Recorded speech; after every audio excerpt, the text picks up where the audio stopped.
Univisión Noticias presenta La Olla de los Grillos. Es política, pero no le cambie. Una radiografía del proceso electoral, sus actores y el contexto desde una perspectiva periodística. Muy buenos días, señoras y señores, estamos de regreso y ya con la olla de los grillos en la señal del noticiero. Qué privilegio poder saludarles a través de esta sintonía. Juan Pérez Odelo, Jaime Guerrero, ¿cómo están? Buenos días, Humberto, Juan, muy buenos días al auditorio. Hola Humberto, Jaime, buenos días, auditorio, buenos días. Bueno, pues me parece que la política tiene siempre una función pegada a la vida, al desarrollo de las sociedades, y en el caso de Oaxaca parece que no hay política cuando se debate el tema del agua, ¿no? Hay una comunidad al poniente de la ciudad de Oaxaca, San Agustín Etla, en donde descargan algunos de los afluentes que bajan de la montaña, cerro arriba. Sí. Y le toca a otros municipios, también a ellos, claro. Cuidar de la naturaleza, del bosque, y esto les permite tener agua. Pero se convirtió en un asunto de intercambio económico con la ciudad de Oaxaca, y este ejercicio, que no es nuevo, Juan, Jaime, parece que dibuja la falta de oficio y talento de las autoridades municipales al considerar que son dueñas de lo que quieran, como puedan, cuando ellos digan. Sí, totalmente. Me parece que hay que poner en la justa dimensión esta situación del vital líquido que es el agua potable, sobre todo en estos tiempos de crisis, en estos tiempos de sequía, que no lo venimos padeciendo actualmente. Ya venimos años atrás padeciendo estos estiajes del agua.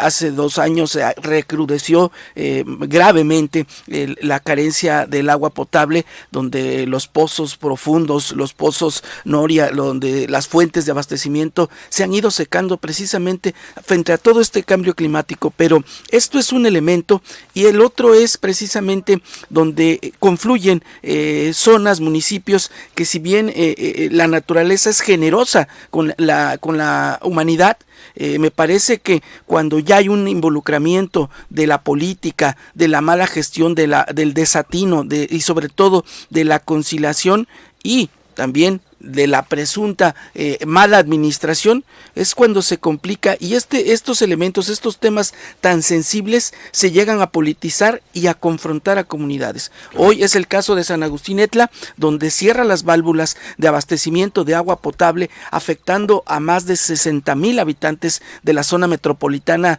de Oaxaca, de Juárez. Pero hay una contradicción ahí, ojo, más del 80% de los pobladores de San Agustín Etla realizan sus actividades en la zona metropolitana y comercian aquí. Ahora, este es un asunto, es una manzana envenenada para la administración estatal, porque si deciden quitarle el dinero que le dan a los comuneros, se lo dan al municipio, los que cierran las válvulas van a ser los comuneros. Fíjate que la cuestión es no es la primera vez que San Agustín utiliza este método. En el 2019 creo método, lo hicieron. Sí. Lo cerraron cerró las válvulas. 15 días. Digo, históricamente es uno de los suministros de las fuentes de agua potable que tiene la ciudad de Oaxaca, y que ciertamente, por ejemplo, el gobierno del estado, si bien es cierto, ha también participado en la inversión de todo el acueducto, ¿no?, por donde se conduce el agua, el crecimiento poblacional de toda esa zona ha también incidido mucho en que el flujo de agua, a mí me comentaba un exdirector de SOA, entonces era ZAPAO, ahora es SOAPA, de que ciertamente el flujo que llega a la ciudad de Oaxaca pues ya es menor, ¿no? Porque sí, lo fueron ordeñando durante décadas, lo estuvieron ordeñando. Se va quedando ahí. Ahora, al parecer, había que ver también si no se trata de un conflicto entre el Comisariado de Bienes Comunales y por el ¿qué es eso, Es eso de fondo también. La Presidencia Municipal. Entonces, en ese tipo de cuestiones internas, ¿no?, por el manejo del dinero, por el manejo del recurso, porque tengo entendido que hay un convenio con el gobierno del estado para darle cierta cantidad de dinero u obras y demás a San Agustín. Tal vez un conflicto interno que lo que repercute en un mal colectivo, en el uso y destino de los recursos. Acusan a un presidente municipal de servir al actual comisariado, no solo al presidente del comisariado, sino a los que integran, de una mala administración o opacidad particularmente, pero aquí cobra notoriedad la posición que asume el presidente municipal de San Agustín, Isaac Cruz Cano, ex candidato del Partido Mujer, de este partido polémico, integrado por, o bueno, más bien fundado por el sindicato de transportistas de Marco Sánchez, la Confederación Internacional de Transportistas, un partido político polémico, una organización polémica, aliados polémicos. Entonces me parece que cobra notoriedad la posición de este presidente, que son alrededor de 100 habitantes los que se organizaron. Es legítima su demanda, totalmente, es válida, y también es muy razonable y entendible que cuiden los recursos naturales. Transparencia del manejo de estos recursos, sea del ayuntamiento, del comisariado, se le dio a la comunidad y tiene que ser de beneficio de la comunidad. Pero aquí hay un elemento que me parece que es muy relevante y que puede dar alguna luz sobre lo que sucedió ayer. Durante décadas, un sindicato y sus pipas y sus dirigentes estuvieron ordeñando los ductos de agua que venían de la ciudad de Oaxaca y vendieron agua por millones y millones de pesos al mes, y en temporadas de estiaje se multiplicaba enormemente. Se los quitaron, pero ahora yo no sé si es venganza, no sé si es el mismo sindicato, le mueven los hilos, levantan a 100 personas, muchos de ellos adultos mayores, y dejan sin agua a la ciudad. Claro, y fíjate que digamos, la intervención negativa de ese tipo de, digamos, corporaciones o de los sindicatos y confederaciones, ¿no? Que son los que tienen el control prácticamente del reparto de las pipas de agua por toda la ciudad. Además, y bueno, hay que estar en la lista de espera, ¿no? Porque pues además lucran. Hace poco, creo que el año pasado fue cuando se descubrió pues todo un aljibe o algo así de agua potable, de donde llenaban las pipas. Claro, se ordeñaban las pipas. Ahora digo, por todo el huachicol de agua, el huachicoleo tolerado, de agua, porque lo sabían, tolerado por las autoridades y vecinos de la zona por donde pasaban los ductos. ¿Sí? Lo vieron, lo sabían y no decían nada. Porque yo no sé, ese dinero salpicaba qué tan arriba y qué tan abajo. Pero curiosamente ahora surge un conflicto por el manejo del dinero que paga el gobierno al municipio. Y si en lugar de repartirlo entre las comuneros o las autoridades, se hace un fideicomiso o una obra que tenga el monto. Ahora, tengo entendido que precisamente el monto de estos recursos es un acuerdo muy hermético entre la comuna, entre los comuneros y la administración estatal. La cantidad de recursos exacta no la conozco yo, pero me parece que no hay una precisión en ese término. Sí es legítima la demanda en términos de que hay habitantes inconformes por la falta de proyectos de infraestructura, pero también me parece que a todas luces es un conflicto, como bien dices, por la disputa del manejo de los recursos. ¿Quién motivó que fuera un acuerdo secreto? No debería ser, porque es dinero público. Hasta el último centavo que pague el gobierno de Oaxaca tiene que ser clarificado ante la opinión pública. Así es. ¿Quiénes pidieron que se hiciera privado y secreto? Pues allá en el pueblo. Y a eso estamos expuestos, ¿no? A nunca saber, porque pues desaparecen los organismos de transparencia, no hay rendición de cuentas, y el ciudadano, como nosotros, no tenemos acceso a esa información, de saber esos acuerdos secretos hechos debajo de la mesa, ¿no? Ahora, yo creo que este tema no es un asunto menor, precisamente porque estamos ya en la entrada de una temporada de estiaje. Me parece que ya estamos en temporada, ya cada año va acrecentándose y se va generando una crisis más grave en términos de la escasez del agua potable. Y hoy esta postura radical de los pobladores, que no es la primera ocasión, en el 2019 me parece que hubo una determinación que duró casi 2 semanas, en términos de que en ese momento argumentaban que el gobierno del estado no pagaba puntualmente los recursos precisamente por el abastecimiento. Hay información ya investigada y comprobada que ya data aproximadamente de un siglo ya que San Agustín abastece del agua potable. Pero es un recurso natural. Pero antes venía el agua de San Felipe, el agua hasta se hizo un acueducto. Así es. Pero el agua que baja de las montañas por el lado de La Chigoló, San Sebastián y todas estas localidades, la aprovechan piperos particulares que sacan agua que da miedo. Y que deben estar afiliados a pero los sindicatos. Por supuesto que están en los sindicatos. ¿No? Porque si y no, entonces a los reyes del manejo de los sindicatos, ahí les hablan. Son sus cuates, sí, son sus brothers, con ellos pactan, acuerdan y se utilizan, pues utilícenlos, ¿no? Sí. Para que la ciudad tenga el agua que necesita. Y sería lamentable que en este caso, en este momento, esté involucrada precisamente una organización sindical, porque hay que decirlo, hay que decirlo con toda claridad. Este presidente municipal ha sido candidato y aliado de un sindicato, de un actor polémico. O fue candidato de un partido que organizó un sindicato. Claro, pero claro, pero digo, en política y en gobierno no hay nada casual. Entonces me parece que esperemos que no sea este caso. Digo, no tenemos los elementos, las pruebas, pero sí lo dejamos que no sería, que esperemos que no sea el escenario para que esto complique y convulsione más. La lógica sería pensar que en las próximas horas se pueda distender esta inconformidad, porque, insisto, y tienes toda la razón, Humberto, esto a todas luces es un conflicto interno por la administración y la transparencia de los recursos que se reciben por el suministro de agua potable, que hoy estaría impactando a más de 60,000 habitantes. Hoy me parece que debe de haber mesura, cordura en las dos partes para poder clarificar y no afectar, porque al final de cuentas, el agua ellos también son afectados, exacto. El agua es un derecho humano y por encima de todo, el Estado mexicano está obligado a preservar, velar por la atención de la garantía de los derechos humanos. Y que no se les olvide, ni a ellos ni a nosotros, que el agua al final de cuentas es propiedad de la nación. Claro, por supuesto. No de sindicatos. Claro, pero hay algo también que hay que tomar en cuenta. Por ejemplo, todo, digamos, el sexenio pasado y todo lo que va de la cuarta transformación, sí, siempre se ha dado decir que las comunidades son dueñas de sus recursos y que el acuerdo número tiene una libre determinación y que deben determinar sobre el uso de ellos, en fin, entonces se les da cuerda un poco y bueno, pues ahí vienen las consecuencias. Sí, pero por encima de los tratados de la OIT está la prevalencia de los derechos humanos. En ningún momento se puede contravenir la determinación de la Organización Internacional del Trabajo a los derechos fundamentales, elementales, que son los que enarbola la Organización de las Naciones Unidas. Pero ya se han aferrado ahora. Por ejemplo, digamos eso, aunque es otro tema, por ejemplo, el caso de las eólicas, ¿no? Se le tiene que pagar a las poblaciones. Sí, claro, y qué bien.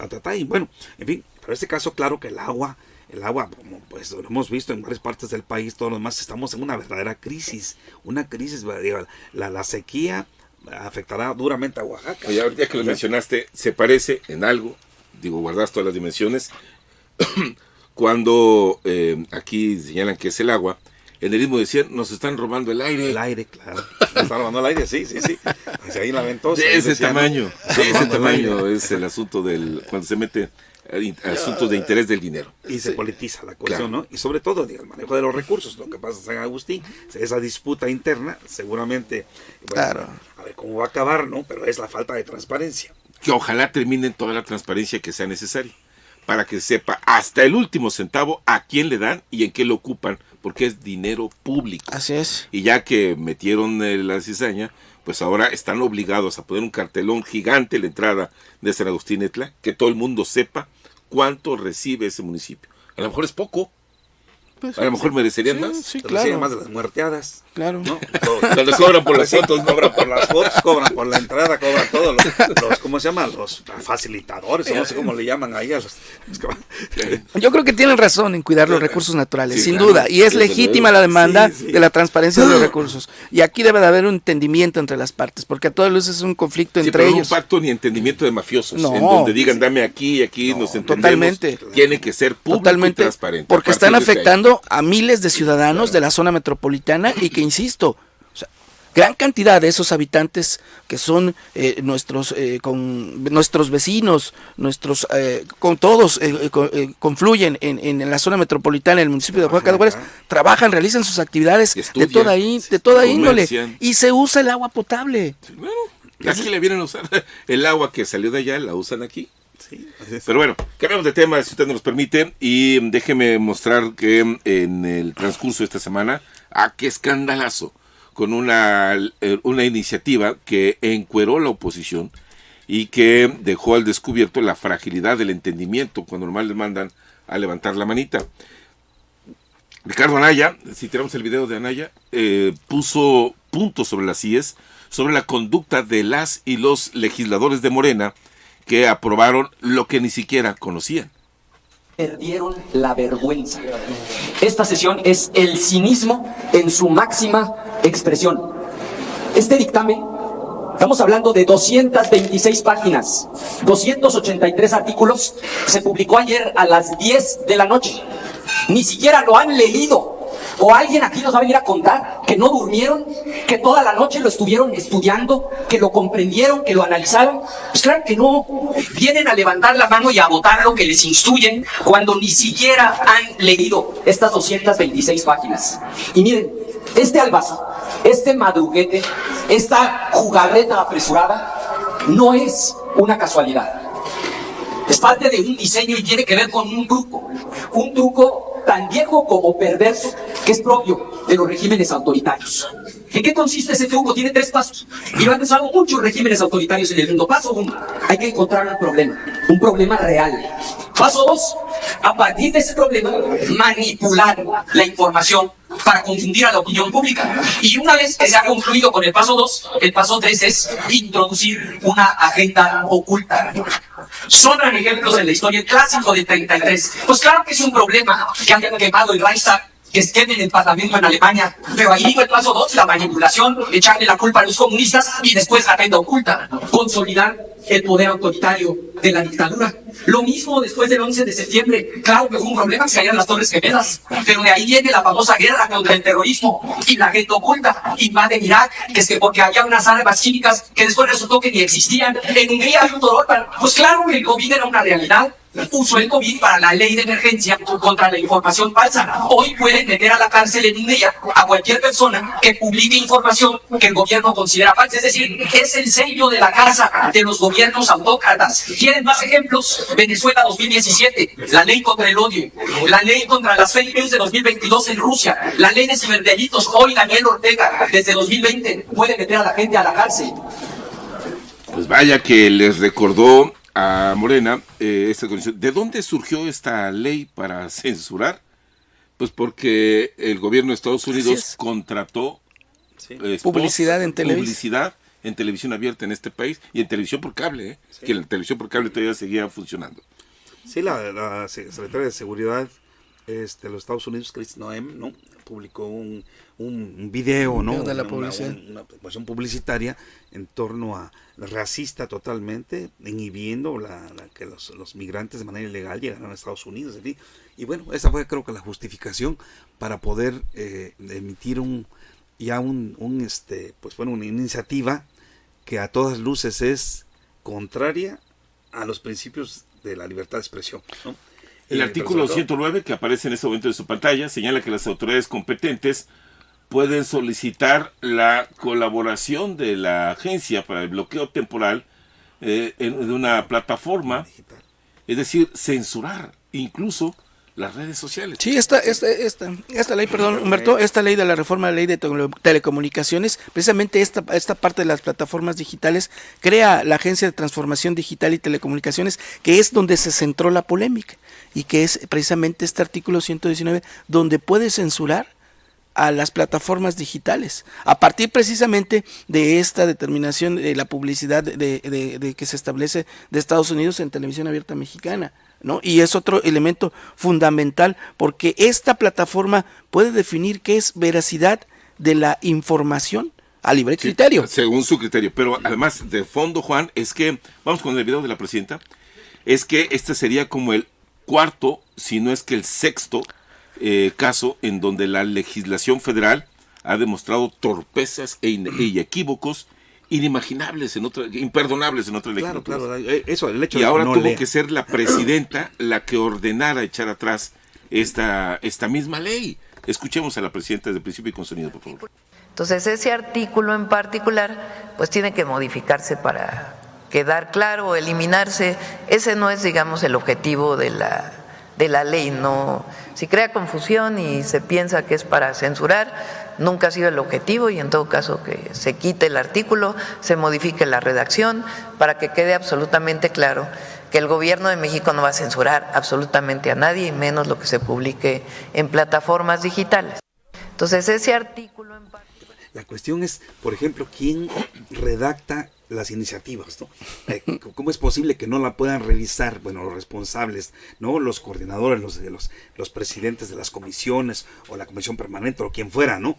No es posible que no la puedan revisar y que los propios legisladores no tengan la capacidad de poder leer lo que van a Ahora, aprobar, ¿no? hay que decirlo, esta iniciativa surgió en el Senado de la República, que es donde está congelada, pero esto exhibe también que están más distraídos en sus apetitos electorales, en sus grillas internas, que en realidad ver este tipo de iniciativas que son fundamentales y trascendentales para la vida pública del país, porque no solo es esta pretendida censura a las plataformas digitales, también implica desde la radio hasta el espectro Todo, televisivo. Absolutamente todo. Se parece mucho, no sé, digo, guardando todas las dimensiones, pero se parece mucho a aquel edicto que hizo, ¿quién ordenó la matanza de Herodes? El rey Herodes, que ordenó matar a todos los niños, ¿no? Todos los primogénitos de las familias, y aquel que la ejecutó dijo, sí, cómo no, es que él lo guardó el patrón. Hicieron cuenta que ellos también tenían hijos. Claro. Pues ahora los señores legisladores tendrán que revisar que si una de sus publicaciones que violan la ley de manera flagrante contraviene lo que dice el gobierno, los pueden censurar a ellos mismos. Claro, porque fíjate que además de todo eso, por ejemplo, ¿qué va a pasar, por ejemplo, con el artículo 6 de la Constitución? Que dice sobre el derecho del pueblo a estar informado, el derecho a la información, ¿no? Eso sí, efectivamente, yo creo que todo el tiempo, todo el sexenio pasado lo vimos constantemente en las mañaneras del expresidente López Obrador arremeter contra los medios de comunicación. Es decir, además es cuestión de un ente autoritario querer, bueno, ya tiene el control del poder ejecutivo, el poder legislativo también, ya van por el poder judicial y bueno, a lo mejor sería pues también... Pero Juan, es que aquí hay un asunto de fondo que tal vez la sociedad no ha querido ver o no ha querido analizar. El asunto no es exactamente la información, sino el tipo de información. Porque el gobierno de la República tiene a su disposición el canal 22, el canal 11, sí, los canales del Congreso, el canal del Poder Judicial, el canal del Poder Judicial, y luego los canales y organismos públicos estatales de 23 estados de la República. Pues sí, tiene un amplio control. Y además una inversión multimillonaria, pero multimillonaria en plataformas de redes sociales. ¿Por qué cree que le aparece a usted a cada rato todavía el expresidente y haciendo loas a sus obras? Sí, claro. Y tienen el control precisamente de los espectros de las televisoras, radiodifusoras del Estado. Vemos toda la propaganda, hay que decirlo con toda claridad.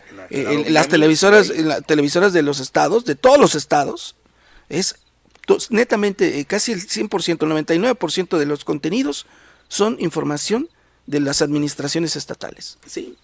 Y ellos controlan precisamente qué es lo que pasa y que no se difunde. Y los pocos que quedan libres son los que hay que censurar. Ahora, exactamente, no va a haber lugar para el periodismo independiente. Es decir, no va a haber lugar, no va a haber lugar, ¿no? Para una opinión adversa, crítica y todo lo demás. Vamos a tener el control. Si bien es cierto, a través del Sistema Nacional de Radiodifusión y todo lo demás, tienen los espacios, ¿no? En los estados y todo lo demás a nivel central, pero también es una cuestión de que no existe democracia en donde se conculcan el derecho a la información, la libertad de expresión. Eso deben tenerlo claro. Es decir, ponderar mucho más de la información equilibrada, ¿no? A través de la propaganda gubernamental. Y usted se preguntará, muy probablemente se preguntará, bueno, ¿de qué hablan estos? ¿De qué censura hablan?